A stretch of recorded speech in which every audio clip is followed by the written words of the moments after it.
जय हिंद दोस्तों, मैं Pushpendra Chauhan read to success channel में आप सभी लोगों का तहे दिल से स्वागत करता हूं। दोस्तों आ जाइए मेरे साथ रीजनिंग पढ़ने के लिए एक कॉपी और एक पेन लेकर के।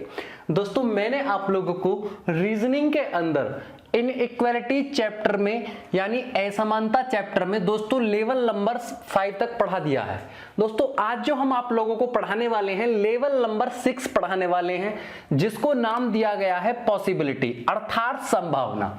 दोस्तों पॉसिबिलिटी से संबंधित कई बार परीक्षाओं के अंदर क्वेश्चंस पूछे गए हैं। आइए आज हम इसी के बारे में जानते हैं कि पॉसिबिलिटी क्यों होती है, कहां पर होती है और किस प्रकार से होती है।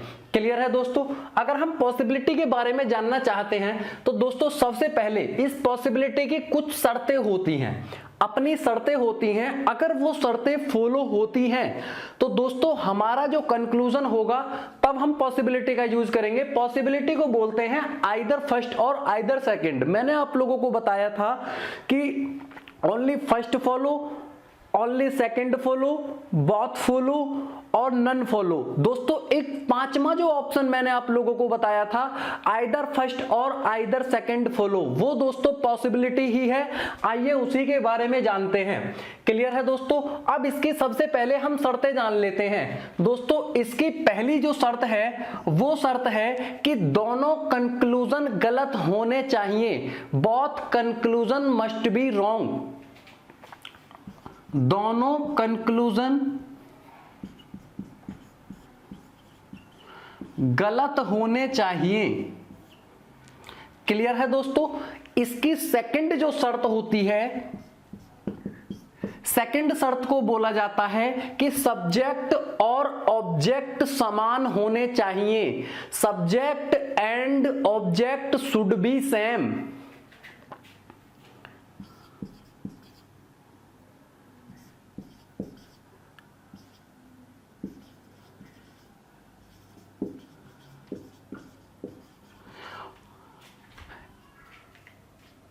क्लियर है दोस्तों? इसकी मैंने आप लोगों को क्या शर्तें बताई?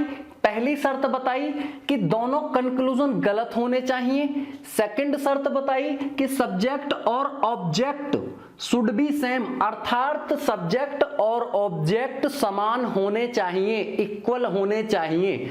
और दोस्तों इसकी जो थर्ड शर्त है वो थर्ड शर्त है कि दोनों कंक्लूजनों को मिलाने पर after adding the both conclusions result should be कम।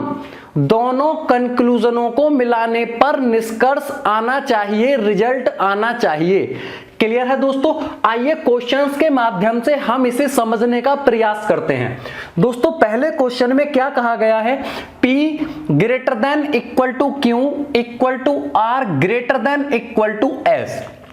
अब दोस्तों इसने स्टेटमेंट के रूप में इस लाइन को दिया है। अब कंक्लूजन इसने दोस्तों दो कंक्लूजन दिए हैं।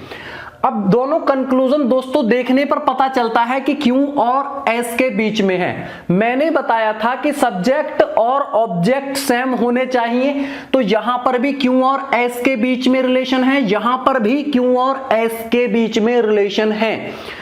क्लियर है दोस्तों? अब इसके अंदर सेकंड जो मैंने आप लोगों को शर्त बताई कि दोनों कंक्लूजन गलत होने चाहिए। अगर हम दोस्तों इन कंक्लूजनों को चेक करते हैं तो Q से हमें S पर जाना है, तो Q से R, R से S।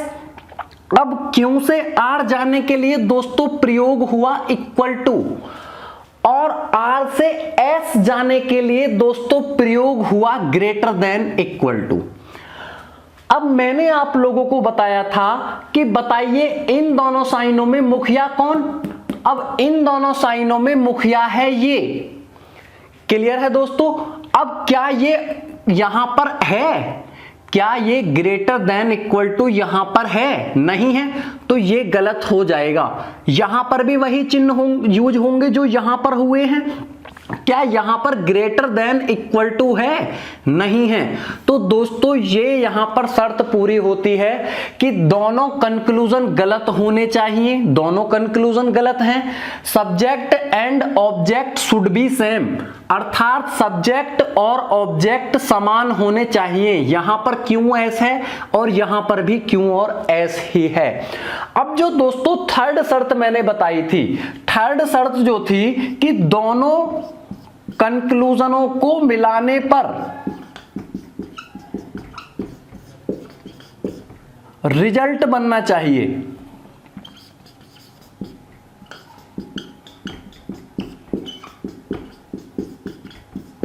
अगर हम दोस्तों इन दोनों कंक्लूजनों को मिलाते हैं, अर्थात दोनों कंक्लूजनों के साइनों को मिलाते हैं, तो equal to plus greater than, अगर हम इक्वल टू और ग्रेटर देन को मिलाते हैं तो प्राप्त होता है ग्रेटर देन इक्वल टू।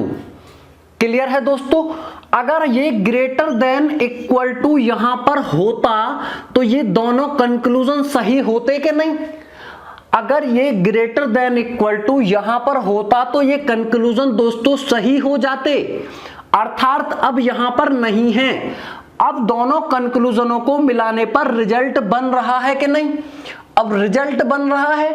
अब दोस्तों अब हम यहां पर सीधे सीधे कहेंगे कि आइदर फर्स्ट और आइदर सेकंड फॉलो। क्लियर है? यही पॉसिबिलिटी होती है। केवल यहां पर दोस्तों शर्तें पूरी होनी चाहिए। अगर शर्तें पूरी हो जाती हैं तो आपका क्वेश्चन सही हो जाएगा। अगर यहां पर दोस्तों ये शर्तें नहीं पूरी होती हैं तो आप कह देते कि नन फॉलो। क्लियर है दोस्तों? आइए सेकंड क्वेश्चन के माध्यम से हम इसे समझने का प्रयास करते हैं। अब दोस्तों आपका स्टेटमेंट यही है, कंक्लूजन यहां पर चेंज है, यहां P और R के बीच में कंक्लूजन है। अब दोस्तों हमें P से R पर जाना है, तो P से Q, Q से R और P से Q जाने के लिए ग्रेटर देन इक्वल और Q से R जाने के लिए इक्वल। अब दोस्तों अब इन दोनों में मुखिया कौन? Greater than equal. अब क्या यहां ग्रेटर देन इक्वल है? नहीं है, तो ये गलत हो जाएगा। यहां पर भी दोस्तों P और R के बीच में रिलेशन है। अब यहां पर क्या ग्रेटर देन इक्वल है? नहीं है, तो ये भी गलत हो जाएगा।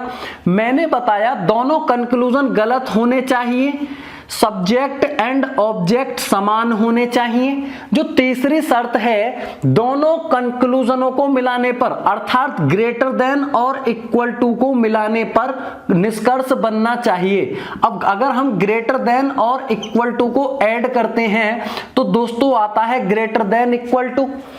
अगर यहां पर ग्रेटर देन इक्वल टू आता तो ये कंक्लूजन सही हो जाते, लेकिन यहां पर ग्रेटर देन इक्वल टू तो है नहीं।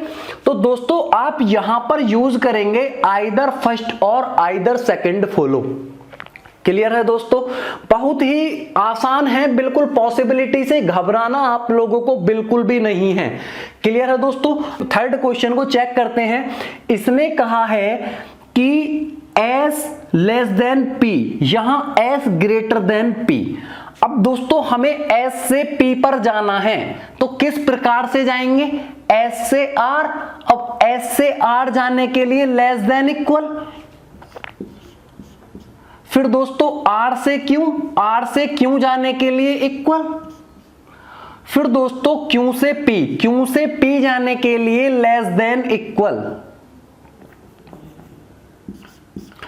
अब इन दोनों साइनों में, इन तीनों साइनों में मुखिया कौन? Less than equal. क्या यहां पर लेस देन इक्वल है? नहीं है। यहां भी दोस्तों S और P के बीच में निष्कर्ष है। अब S और P के बीच में जब निष्कर्ष है तो यहां पर भी लेस देन इक्वल होना था। क्या यहां पर है? नहीं है, तो ये भी गलत हो जाएगा। अर्थात मैंने आप लोगों को बताया दोनों कंक्लूजन गलत होने चाहिए। अगली बात मैंने बताई कि दोनों कंक्लूजनों में सब्जेक्ट और ऑब्जेक्ट सेम होने चाहिए। क्लियर है? जो थर्ड शर्त मैंने आप लोगों को बताई थी कि दोनों कंक्लूजनों को मिलाने पर रिजल्ट बनना चाहिए। अगर हम दोस्तों लेस देन और ग्रेटर देन को ऐड करते हैं, अर्थात ग्रेटर देन और लेस देन को ऐड करते हैं, तो दोस्तों क्या आप लोगों का लेस देन इक्वल आएगा? नहीं आएगा। तो दोस्तों ये आप यहां पर यूज करेंगे कि बोथ कंक्लूजन्स आर रॉन्ग, अर्थात नन फॉलो। क्लियर है दोस्तों? उम्मीद करता हूं आप लोगों को यहां तक जरूर समझ में आया होगा। आइए इसके कुछ और इंपॉर्टेंट क्वेश्चन हैं उनके ऊपर चर्चा करते हैं। तो आइए दोस्तों पॉसिबिलिटी के कुछ ये इंपॉर्टेंट क्वेश्चंस हैं इनके ऊपर चर्चा करते हैं। दोस्तों इसमें क्या कहा गया है, स्टेटमेंट में दिया गया है a greater than equal to b equal to c greater than d less than e। अब दोस्तों हमें जो निष्कर्ष दिया है वो b और d के बीच में दिया है। b यहां पर है, d यहां पर है, अर्थात b से c, c से d, b से c जाने के लिए इक्वल टू और c से d जाने के लिए ग्रेटर देन। अब दोस्तों इन दोनों साइनों में मुखिया कौन? Greater than. क्या यहां ग्रेटर देन है? नहीं है, तो ये दोस्तों कंक्लूजन गलत हो जाएगा। यहां पर भी दोस्तों b और d के बीच में ही निष्कर्ष है, यही चिन्ह प्रयोग होंगे। अब इन दोनों चिन्हों में मुखिया कौन? Greater than. क्या यहां ग्रेटर देन है? नहीं है। अर्थात दोस्तों अगर यहां पर रिजल्ट अगर ग्रेटर देन होता तो ये दोनों कंक्लूजन क्या हो जाते? सही हो जाते। अगर मैं दोस्तों इन दोनों साइनों को ऐड करता हूं अर्थात मिलाता हूं तो इनसे बनता है less than equal. Less than और इक्वल को मिलाने से लेस देन इक्वल बनता है। कभी लेस देन इक्वल को आप ग्रेटर देन बोल सकते हो? नहीं बोल सकते, इसलिए यहां पर प्रयोग करेंगे दोस्तों नन फॉलो, अर्थात कोई भी फॉलो नहीं करता। क्लियर है दोस्तों? अगर लेस देन और इक्वल को मिला करके ग्रेटर देन आ जाए तो दोस्तों यहां पर आइदर और प्रयोग करते, अन्यथा नहीं करेंगे।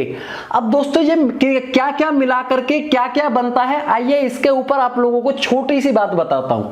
अगर मैं दोस्तों ग्रेटर देन में इक्वल मिलाता हूं तो दोस्तों ये बनेगा ग्रेटर देन इक्वल।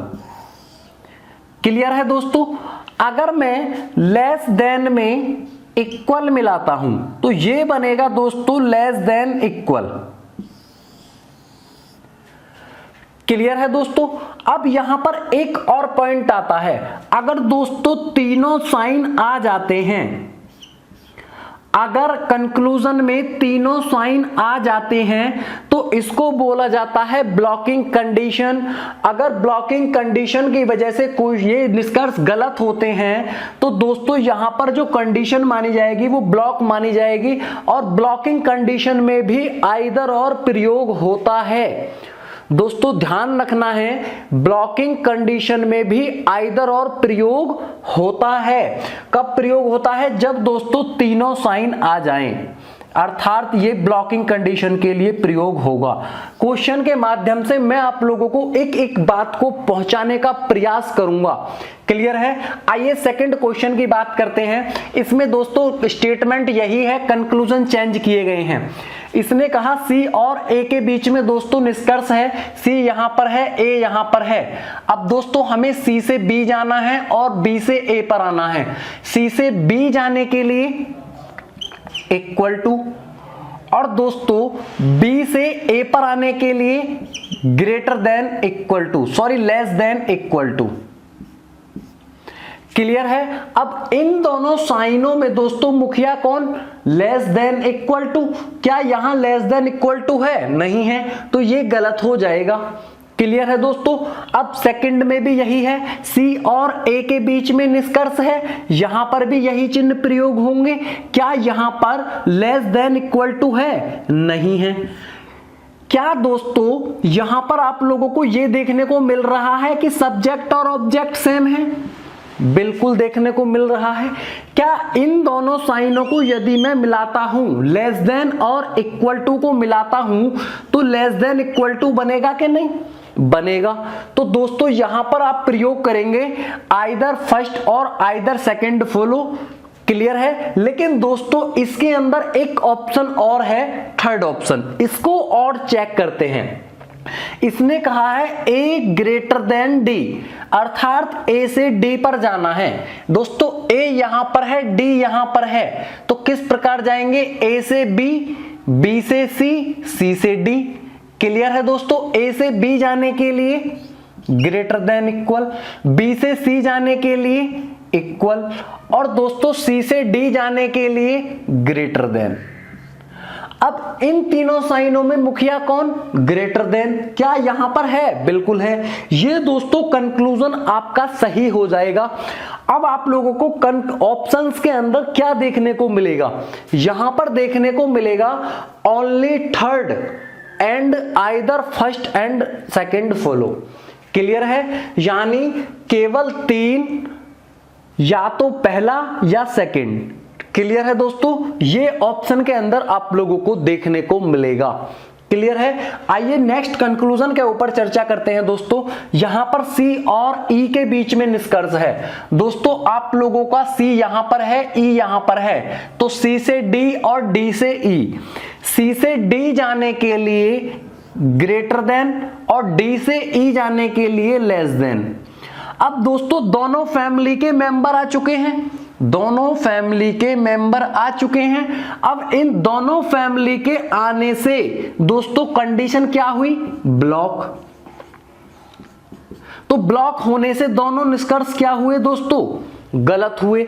अब मैंने अभी आप लोगों को बताया था कि ब्लॉकिंग कंडीशन में भी आइदर और प्रयोग होता है। कब होता है? जब दोस्तों तीनों साइन आए, अर्थात ग्रेटर देन भी आए, लेस देन भी आए और इक्वल टू भी आए।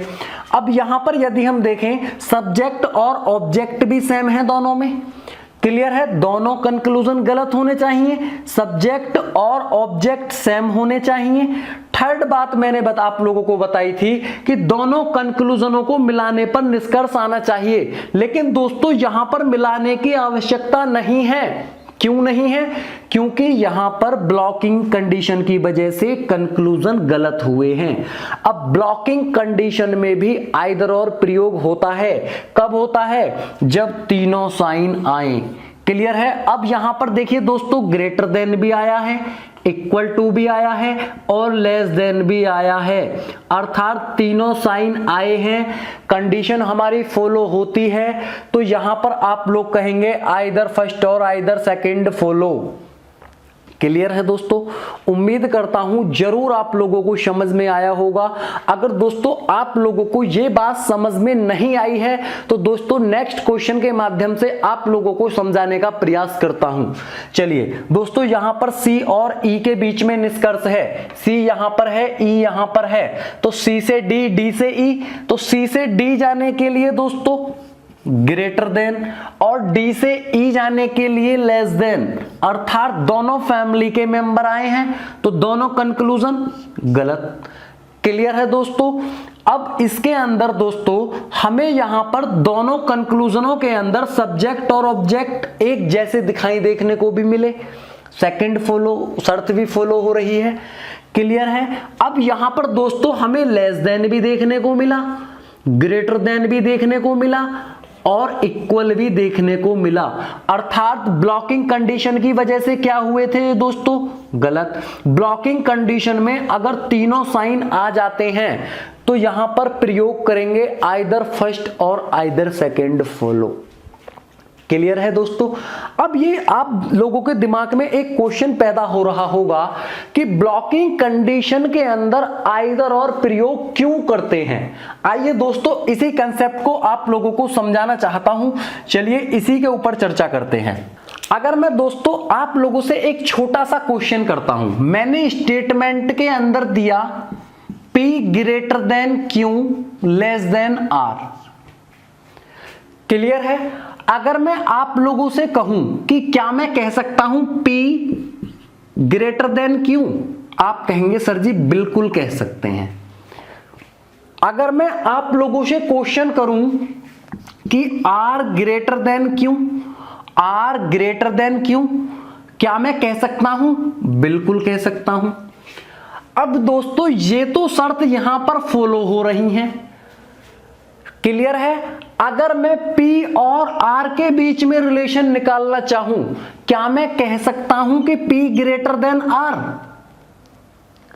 इस शर्त के अनुसार, इस स्टेटमेंट के अनुसार क्या मैं ये कह सकता हूं कि P ग्रेटर देन R? नहीं कह सकता। क्या मैं ये कह सकता हूं कि P लेस देन R? नहीं कह सकता। क्या मैं ये कह सकता हूं कि P इक्वल टू R? ये भी नहीं कह सकता।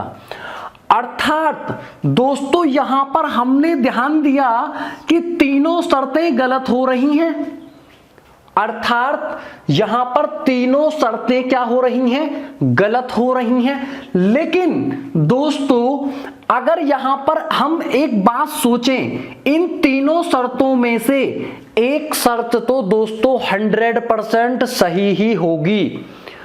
अब हमें यह पता नहीं है कि कौन सी शर्त सही है। क्लियर है दोस्तों? अब हमें आइदर और का मतलब क्या पता होता है, either first and either second follow, अर्थात या तो पहला सही है या दूसरा सही है, इनमें से एक जरूर सही है। यहां पर भी दोस्तों यही कंडीशन है। इन तीनों निष्कर्षों में एक निष्कर्ष दोस्तों 100% सही होगा, या तो पहला सही होगा या दूसरा सही होगा या तीसरा सही होगा, या तो PR से बड़ा होगा या PR से छोटा होगा या PR के बराबर ही होगा। इसलिए दोस्तों हम यहां पर प्रयोग करते हैं ब्लॉकिंग कंडीशन के अंदर तीनों साइन होने चाहिए, इसीलिए हम यहां पर कह सकते हैं दोस्तों either first and either second follow. Clear है दोस्तों? उम्मीद करता हूं आप लोगों को मेरा पढ़ाया हुआ यहां तक जरूर समझ में आया होगा। दोस्तों आप लोगों का ये जो इनइक्वालिटी चैप्टर है ये दोस्तों यहीं पर समाप्त होता है। आप लोगों के कोई भी मैंने डाउट नहीं छोड़े हैं, आप किसी भी बुक को लेकर के अपने क्वेश्चंस लगाना स्टार्ट कर दीजिए। दोस्तों मैं उम्मीद करता हूं कि आप लोगों के साथ एक भी डाउट पैदा नहीं होगा। क्लियर है दोस्तों? बस एक बात आप लोगों से कहना चाहता हूं कि जो मैंने 3 पार्टों में इस इनइक्वालिटी चैप्टर को पढ़ाया है दोस्तों, तीनों पार्टों को जरूर देखना। मैं गारंटी के साथ आप लोगों से दावा करता हूं कि आप लोगों का एक भी डाउट पैदा नहीं होगा। क्लियर है दोस्तों? उम्मीद करता हूं आप लोगों को मेरा पढ़ाया हुआ जरूर समझ में आया होगा। दोस्तों यदि आप लोगों को मेरा पढ़ाया हुआ समझ में आया है तो वीडियो को लाइक करें, शेयर करें तथा दोस्तों हमारे चैनल को सब्सक्राइब करना ना भूलें। धन्यवाद दोस्तों।